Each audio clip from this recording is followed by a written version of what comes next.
Ok,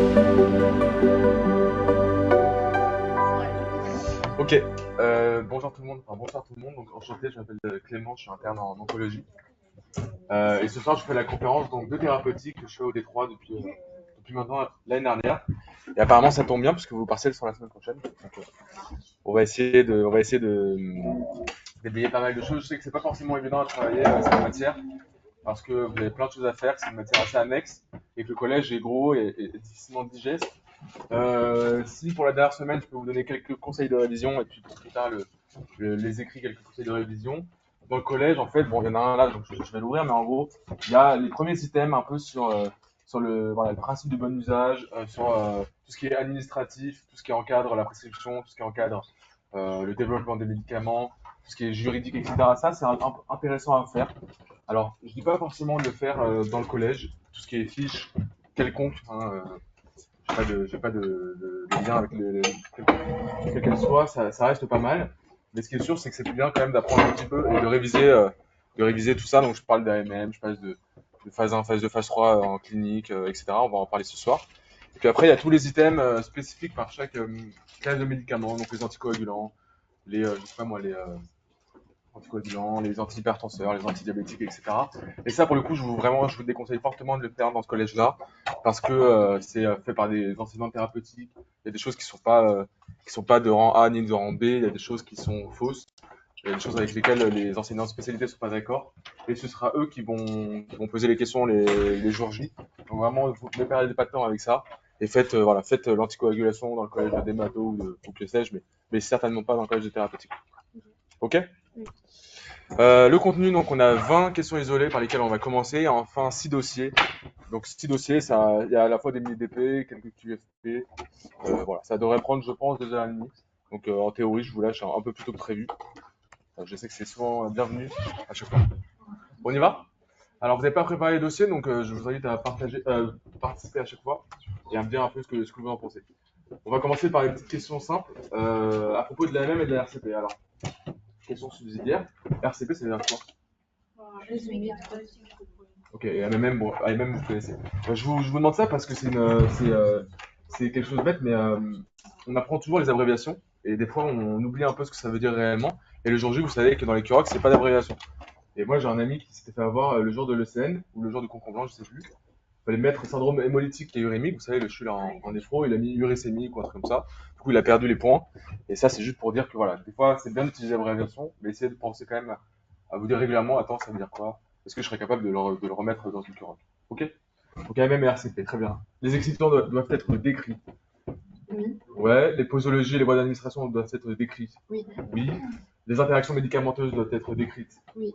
Oui, globalement, même si des fois on est amené à ne pas se connaître certaines interactions, pour autant, tout ce qu'on sait, on doit le retranscrire dans la même et la RCP. Le mode de conservation, oui, vous savez, par exemple, en pédiatrie, les vaccins, ils disent que ça doit être dans le frigo. Voilà, donc il y a des médicaments qui se conservent au frais, et ça, c'est toujours mentionné dans la MM et la RCP. Et eux, les effets indésirables doivent être décrits aussi, au moins pour ceux qu'on connaît. En gros, la MM et la RCP, c'est vraiment toutes les données qu'on connaît sur le médicament à destination des soignants. Versus la notice qu'on trouvait dans les boîtes, où là, c'est vraiment à destination plutôt du patient. Donc, il n'y a pas tout à fait les mêmes données. L'AMM, donc c'est le dossier que montre le laboratoire pour son médicament. Et puis après, c'est l'AMM dans la RCP. Globalement, c'est le même contenu en termes d'information. Ok? Il y a pas vraiment de piège. Hein, c'est des questions un peu pour se chauffer. Grosso modo, tout ce que, enfin, vous n'allez pas vous faire avoir le jour J. Faut tout cocher. Hein, ok?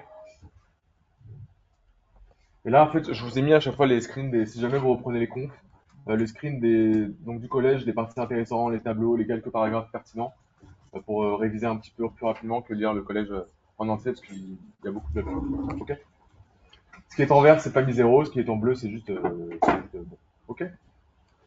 On continue sur les questions un peu d'introduction à propos de la boîte d'un médicament. On doit y voir sa DCI.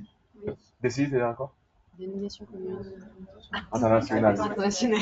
C'est con, hein, mais faut pas tromper le jour J. Hein. Faut Ouais, pas mais mettre, moi, je je vois sais pas pas.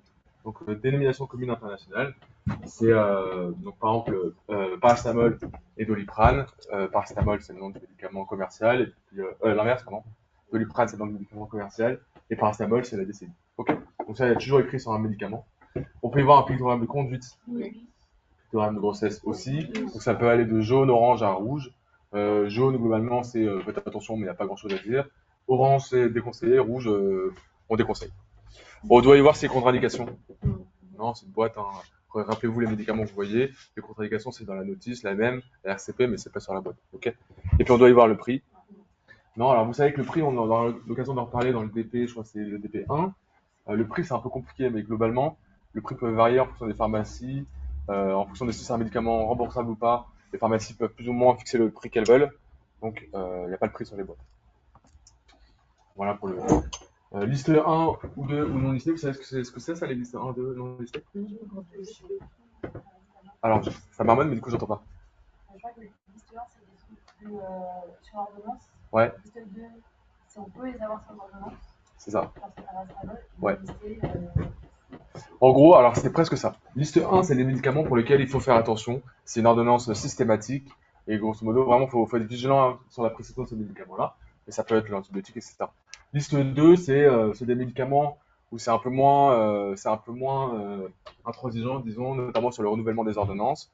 Mais ça reste sur ordonnance, c'est automatiquement renouvelé tous les 12 mois, même si c'est pas écrit. par exemple. Il ne faut pas forcément l'avoir écrit. Il y a des trucs comme ça. Alors que non listé, c'est les médicaments qu'on peut avoir sur ordonnance, mais aussi en vente libre. Tout ce qui est déjà le Doliprane, mais il y en a plein, vous savez, la pharmacie, les sirops pour la toux, etc. Ok. Bon, voilà, c'est juste pour que vous sachiez. DCI, nanana. C'est important le nombre d'unités, c'est pour calculer, par exemple, pour que le patient en ait assez pour, je sais pas moi, partir une semaine avec son antibiotique. Titulaire de l'AMM, c'est le labo, hein, donc Sanofi, Pfizer, que sais-je. Et puis la notice, donc ce que je disais, la notice, c'est en gros, c'est l'AMM, mais à destination du patient, donc c'est simplifié, c'est vraiment pour la pratique, enfin l'utilisation quotidienne. Ok. On continue un peu sur ces questions-là. Parmi les propositions suivantes, indiquez les produits et substances qui appartiennent à la catégorie des médicaments. A, soluté glucosée, G5. Oui, d'accord. Produit contrastionné pour imagerie médicale. Oui. C'est un médicament, ça? Oui, c'est un médicament, bien joué. Synactène. Aussi, bleu de méthylène. Aussi, compresse stérile. Non, c'est pas un médicament. Et puis le protoxyde d'azote, il manque un E. Ouais. En gros, ça c'est juste pour revenir sur la définition d'un médicament. Un médicament, ça n'a pas forcément comme objectif d'être curatif. Ça peut aussi permettre un diagnostic médical. Ça peut aussi voilà, établir un diagnostic, restaurer. Nanana. Grosso modo, c'est tout ce qui s'administre qui a une fonction physiologique, pharmacologique, immunologique ou métabolique. Et c'est en opposition aux dispositifs médicaux, où là, il n'y a pas d'action pharmacologique propre. On va en parler juste après, mais tout ce qui est valve, tout ce qui est implant, que sais-je, il n'y a pas d'action pharmacologique. Okay. Mais après, c'est vraiment, faut pas penser que les médicaments sont uniquement à visée curative. Il y en a qui sont purement à visée diagnostique, comme le Synactène, comme les produits contrastionné. Le stat actif, c'est dans les, on va voir juste après. C'est dans les dispositifs, donc c'est les dispositifs médicaux, c'est du coup de catégorie 3, parce que c'est tout ce qui. Le stat actif, c'est une bonne question. Je veux dire, tu veux dire avec la libre. Non, ça reste un dispositif importable. Ok. Tout ce qui reste en place. Mais c'est des questions. Les dispositifs médicaux, donc on y vient. Les dispositifs médicaux sont classés en 3 catégories. Alors ça, c'est vraiment un piège. Exactement. Il y a 2A, 2B. Donc c'est en quelle catégorie du coup? Mais par exemple, celle 1, on va revoir juste après. Ils sont classés selon leur niveau de risque. Ça, oui, grosso modo, c'est croissant. Donc la catégorie IN, c'est ceux qui sont le moins dangereux. Et le 3, c'est les plus dangereux. Donc les 3, on va voir juste après dans le tableau. Une AMM est nécessaire pour les dispositifs médicaux. Bravo, donc c'est pas l'AMM, c'est la certification européenne, donc le marquage CE, mais c'est pas une AMM en tant que tel. Ok. C'est pas tout à fait le même fonctionnement. D, les dispositifs médicaux ne sont jamais utilisés à des fins thérapeutiques. Ça c'est faux, hein. On en a évoqué les valves, les stents, il y en a d'autres, les prothèses articulaires, et c'est donc à des fins thérapeutiques. Et enfin, le remboursement peut être demandé au même titre que les médicaments. Oui. Réponse est oui. Donc voilà le tableau avec les, les dispositifs médicaux, donc classe 1, classe 2, A, 2B, 3. Franchement, retenez pas lequel est dans lequel, on s'en fout. Je pense que peut-être la seule chose, et encore, je pense pas qu'ils peuvent vous le demander, la seule chose qu'ils puissent vous demander, c'est par exemple des trucs évidents, pour ça. Genre valve cardiaque, c'est classe 3, c'est classe 3, quoi. Ok. Les stents, ils sont là. même s'il y a une réaction locale, je suis d'accord avec ça. Ok. Et donc le marquage CE, c'est des questions bêtes, hein, mais en fait c'est vrai qu'on les voit que en thérapeutique, et pour le coup, vos partiels au moins ils peuvent les poser. Pardon? Alors, moi qui ai fait tous les annales et tout, non, c'est jamais posé. Mais maintenant, bon, ça peut tout à fait tomber. Maintenant, en plus, ils aiment bien les petits DP à la con sur des trucs qui tombaient jamais avant. Donc, franchement, ça pourrait. Au moins en QI, ça pourrait. En tout cas, c'est dur en 1, c'est dur en 2. Maintenant, c'est sûr que si tu devais retenir un truc entre ça et la prise en charge de l'hypertension artérielle, bon, bah voilà, tu fais ce que tu veux, hein. Faut-il que c'est quand même dans le collège, et ça reste des choses assez basiques qui sont quand même plutôt pertinentes à savoir. Et maintenant, on passe un peu sur la pharmacologie, la vraie. Il est parfois nécessaire d'adapter la posologie d'un traitement, donc ça, on va en parler en long et en large, sur comment adapter les traitements au terrain des patients. Donc, A, la fonction rénale. Oui. Oui, le poids, Oui. la fonction hépatique, Oui. ouais, dosage enzymatique. Parfois. Vous avez un exemple? Cytochrome. Alors, j'ai pas entendu. Cytochrome P450. Toute dose de cytochrome? Non. Mais on fait Ah, un phénotypage. Ouais, c'est rare. Peut-être pour les essais thérapeutiques. Bon, un indice, c'est moi je suis interne en oncologie. Est-ce qu'il y en a qui ont fait de l'hôpital de jour, peut-être?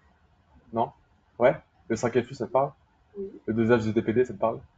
Le dosage de DPD, c'est une enzyme qui métabolise le 5FU, qui est une thérapie. Et ça, pour le coup, c'est vraiment de la pratique courante. Parce que le dosage des cytochrome, moi, j'en ai jamais vu. Alors, ça doit pouvoir s'envisager, mais franchement, c'est pas. Je Ou alors, pense que c'est le phénotypage pour les trucs genre isoniazide, DST liver rapide. éventuellement, ça doit pouvoir se faire. En tout cas, moi, je voulais parler d'exemple du 5FU. Oui. Toujours est-il que donc, c'est des choses qui peuvent se voir. C'est le Peuvent se voir. métabolisme. Et à d'autres médicaments. Ouais. Grosso modo, donc tout est vrai, hein, de la A à la E. C'est quoi les deux paramètres sur lesquels on adapte le plus souvent? Sur la A et le poids.